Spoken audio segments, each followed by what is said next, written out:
नमस्कार, good morning, welcome to study relation.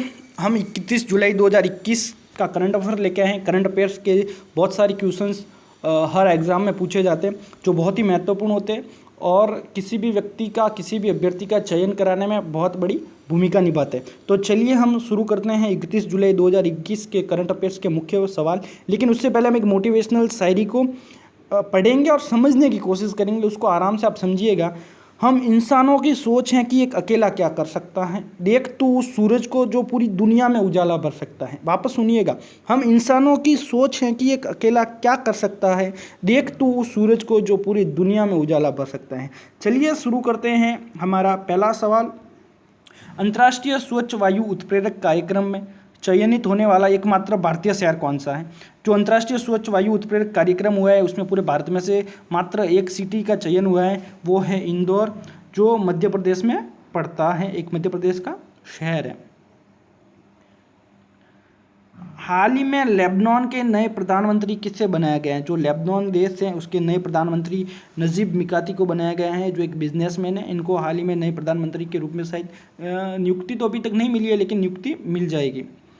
वैश्विक शिक्षा शिखर सम्मेलन ग्लोबल एजुकेशन समिट जो हुआ है वो कहाँ पे आयोजित किया गया है। वैश्विक शिक्षा शिखर सम्मेलन ग्लोबल एजुकेशन समिट, ये लंदन, इसका आंसर है लंदन में इसको आयोजित किया गया। और लंदन इंग्लैंड में, आपको पता है कि इंग्लैंड में पड़ता है। 1 करोड़ फास्टैग जारी करने का मुकाम हासिल करने वाला देश का पहला बैंक कौन सा है। आपको पता होगा फास्टैग क्या होता है। जब आप गाड़ी लेके चलते हैं, चाहे बस पहिया, 4 पहिया, जो भी गाड़ी होती है 4 पहिया वाली, उस पर एक भी फास्टैग जरूरी कर दिया है। जब टोल नाकों पर गाड़ी रुकती है तो पहले बहुत समय लगता था क्योंकि टोल लेने में बड़ी बड़ी लाइनें होती थी। लेकिन जब से ये फास्टैग आया है, गाड़ी के ऊपर आपके एक स्टिकर लगता है, फास्ट टैग लगता है, उस टैग को मशीनें स्कैन कर लेती हैं और आपका जो भी अमाउंट होता है वो डिडक्ट आपके बैंक से हो जाता है। तो 1 करोड़ फास्टैग जारी करने का मुकाम हासिल करने वाला देश का पहला बैंक है पेटीएम बैंक। पेटीएम के जो फास्टैग है 1 करोड़ से ज़्यादा जारी पेटीएम कर चुका है। पीवी सिंधु टोक्यो ओलंपिक की महिला एकल बैडमिंटन स्पर्धा के सेमीफाइनल में किस देश की खिलाड़ी को हराकर सेमीफाइनल में पहुंच गई है। जो क्वार्टर फाइनल का मैच हुआ था पीवी सिंधु का, बहुत ही शानदार मैच था। जो 3 राउंड हुए थे, जो पहला राउंड था उसमें तो पीवी सिंधु ने बहुत ही ज़बरदस्त शिकस्त दी थी जापानी स्टार अकाने यामागुची को। लेकिन जो दूसरा राउंड हुआ बहुत ही शानदार स्पर्धा वाला था, लेकिन अंत में जाके 20-22 से हमारी जो भारत की पीवी सिंधु है उन्होंने जापानी स्टार अकाने यामागुची को हराकर सेमीफाइनल में प्रवेश कर लिया। ये एक सवाल है कि भारत के कितने टाइगर रिजर्व को global conservation assured tiger standard CATS की मान्यता प्राप्त हुई है। तो ये है, इसका आंसर है 14 जो हमारे टाइगर रिजर्व हैं उनको CATS की मान्यता प्राप्त हुई है। अंतर्राष्ट्रीय बाघ दिवस आपको पता है 29 जुलाई को मनाया जाता है। 29 जुलाई के अवसर पर भूपेंद्र यादव ने कहा है, भूपेंद्र यादव जो हमारे पर्यावरण, वन और जलवायु परिवहन मंत्री हैं, उन्होंने कहा है कि 14 टाइगर रिजर्व भारत सरकार को CATS की मान्यता प्राप्त हुई है। ये 14 मान्यता प्राप्त बाघ अभ्यारण्य कौन से हैं मैं आपको बता रहा हूँ, सिर्फ नाम बता रहा हूँ, सुनिएगा आप। असम है वहाँ पे मानस, काजीरंगा और औरंग, मध्य प्रदेश में सतपुड़ा, कान्हा और पन्ना, महाराष्ट्र में पेंच, बिहार में वाल्मीकि टाइगर रिजर्व, उत्तर प्रदेश में दूधवा, पश्चिम बंगाल में सुंदरबन, केरल में परिबिकुलम, कर्नाटक में बांदीपुर और तमिलनाडु में मुद्दुमलाई और अन्नामलाई। अब ये CATS है क्या। CATS आपने देखा होगा, ये CATS लिखा हुआ, ये है क्या। CATS मानदंड का एक सेट है जो बाघ और उनके संरक्षण के प्रबंधन के लिए सर्वोत्तम अभ्यास और मानक निर्धारित करता है। ये विश्व स्तर पर स्वीकृत संरक्षण उपकरण है। ये विश्व स्तर पर इसकी स्वीकृति मिल चुकी है। इसको CATS को कब लॉन्च किया गया, सन 2013 में इसको लॉन्च किया गया था। इसे बाघ और संरक्षित क्षेत्रों के विशेषज्ञों द्वारा विकसित किया गया है, जो 2013 में लॉन्च किया गया था। चलिए देखते हैं हमारा अगला सवाल। हाल ही में किस देश ने ओलंपिक में अपना पहला गोल्ड मेडल जीता है। फिलीपींस है। फिलीपींस ने ओलंपिक में अपना पहला गोल्ड मेडल जीता है। फिलीपींस की खिलाड़ी हिडियन डियाज, मैं आपको शॉर्ट नाम बता रहा हूँ।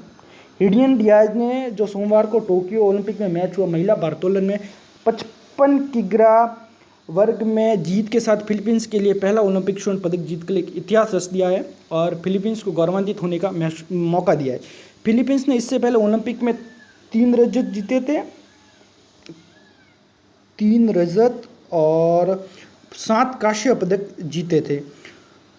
4 बार जो देश का स्वर्ण पदक चूका 4 बार के ओलंपिक डियाज ने इसको समाप्त कर दिया है। गोल्ड मेडल का जो सपना था वो अब समाप्त हो गया है। गोल्ड मेडल का जो सपना था वो डियाज ने पूरा कर दिया है, समाप्त नहीं हुआ, सॉरी। उन्होंने स्नैच में 97 किलो तथा क्वीन एंड जर्क में 127 किलो का भार उठाकर कुल मिलाकर 224 किलो भार उठाया और गोल्ड मेडल अपने नाम कर लिया। चलिए देखते हैं अगला सवाल। हाल ही में किसने राष्ट्रीय महिला ऑनलाइन शतरंज खिलाड़ी का खिताब जीता है? जो महिला ऑनलाइन शतरंज हुआ था उसका खिताब किसने जीता है? वो है अवंतिका अग्रवाल ने जीता है। हाल ही में अमेरिका ने भारत के टीकाकरण कार्यक्रम में सहायता के तौर पर कितने करोड़ डॉलर की मदद की घोषणा की है? अमेरिका ने भारत के टीकाकरण में मदद के लिए जो घोषणा की है वो $2.5 करोड़ की घोषणा की है। जो अंतर्राष्ट्रीय बाघ दिवस कब मनाया जाता है? हमारा अंतर्राष्ट्रीय बाघ दिवस पूरे अंतर्राष्ट्र में 29 जुलाई को मनाया जाता है। AI फॉर ऑल पहल के लिए, जो AI फॉर ऑल पहल के लिए किस कंपनी ने CBSE और शिक्षा मंत्रालय के साथ सहयोग किया है? ये है क्या, इसको हम समझने की कोशिश करेंगे। सबसे पहले देखते हैं कि इसका आंसर क्या है। इंटेल कंपनी है, एक चिप कंपनी जो चिप बनाती है, उसने CBSE और शिक्षा मंत्रालय के साथ इस पहल के लिए सहयोग किया है। इंटेल कंपनी ने केंद्रीय स्कूल शिक्षा बोर्ड CBSE और शिक्षा मंत्रालय के साथ मिलकर AI फॉर ऑल शुरू करने की घोषणा की है। इसका उद्देश्य क्या है? इसका उद्देश्य है कि भारत में सभी के लिए आर्टिफिशियल इंटेलिजेंस, जो AI का फुल फॉर्म है, आर्टिफिशियल इंटेलिजेंस की समझ विकसित हो। ये पहल सिर्फ 4 घंटे की है। ये किसी छात्र या घर में रहने वाले माता पिता और किसी भी क्षेत्र के पेशेवर, यहाँ तक कि एक वरिष्ठ नागरिक पर भी लागू होता है।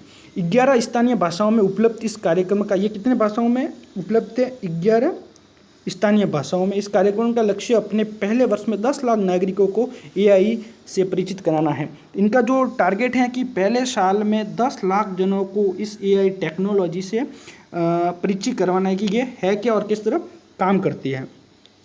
APJ global partnership and internship in Intel के निदेशक श्वेता खुराना है। उनकी जो निदेशक हैं वो कौन है? सॉरी श्वेता, जो इंटेल के निदेशक है वो है श्वेता खुराना। इन्होंने भी कहा है कि इंटेल के AI फॉर सिटीजन्स प्रोग्राम पर आधारित इस पहल का उद्देश्य सभी के बीच AI की जागरूकता और प्रशंसा का निर्माण करके भारत को AI टेक्नोलॉजी के लिए तैयार करना है। सॉरी, एक सवाल ये बीच में वापस आ गया है। हाल ही में प्लेटिनम रेटिंग प्राप्त करने वाला भारत का पहला औद्योगिक क्षेत्र कौन सा बन गया है? जो प्लेटिनम रेटिंग प्राप्त होती है वो कांडला विशेष आर्थिक क्षेत्र को प्लेटिनम रेटिंग प्राप्त करने वाला भारत का पहला हरित औद्योगिक क्षेत्र बन गया है। अगला सवाल है, हाल ही में दिल्ली पुलिस कमिश्नर के रूप में किसे नियुक्ति दी गई है? वो है राकेश अस्थाना। इसको लेकर बहुत ही आपको पता होगा चर्चा हो रही है, आप न्यूज़ भी देखते होंगे। इसको लेकर कांग्रेस और अदर पार्टीज़ ने भी सवाल उठाए कि इनको क्यों नियुक्ति दी गई। तो इसके पीछे कारण अभी पता नहीं क्या है, लेकिन मैं आपको बता रहा हूँ कि ये गुजरात बैच के अधिकारी हैं। गुजरात बैच के राकेश अस्थाना है, वो गुजरात बैच के IPS अधिकारी है। उनको दिल्ली पुलिस मुख्यालय में दिल्ली पुलिस आयुक्त का कार्यभार दिया गया है। और जो कांग्रेस के प्रवक्ता हैं पवन खेड़ा, उन्होंने सुप्रीम कोर्ट का हवाला देते हुए भी कहा है कि सुप्रीम कोर्ट ने कहा हुआ है कि अगर सर्विस के 6 महीने से कम का वक्त बचता है तो फिर DGP स्तर की कोई नियुक्ति नहीं होगी। ऐसा विपक्ष आरोप लगा रहा है। विपक्ष का काम होता है कि वो आरोप प्रत्यारोप करें। चलिए देखते हैं कि अगला सवाल क्या है। हाल ही में किस देश की सबसे पुरानी वेधशाला चांकिलो को यूनेस्को ने विश्व धरोहर का दर्जा दिया है? वो है अमेरिका, विश्व धरोहर का दर्जा दिया। हाल ही में आपको पता होगा कि हमारा जो हड़प्पा कालीन सभ्यता की जो सिटी है धोलावीरा, हड़प्पा कालीन जो है स्थान है हमारा धोलावीरा, जो धोलावीरा जो गुजरात में पड़ता है। कहाँ पड़ता है? गुजरात में। उसको भी यूनेस्को ने विश्व धरोहर का दर्जा दिया है। हाल ही में आई रिपोर्ट के अनुसार SC/ST अत्याचार के मामलों में कितने % की वृद्धि हुई है? एक रिपोर्ट के अनुसार 11.46% की वृद्धि हुई है। तो ये थे हमारे करंट के बहुत ही इंपॉर्टेंट सवाल। इनको आप पढ़िएगा, ये हमारे आप हर एक एग्जाम में ऐसे सवाल पूछे जाते हैं। हम रोज़ करंट अफेयर के सवाल लेके आएंगे। धन्यवाद, जय हिंद।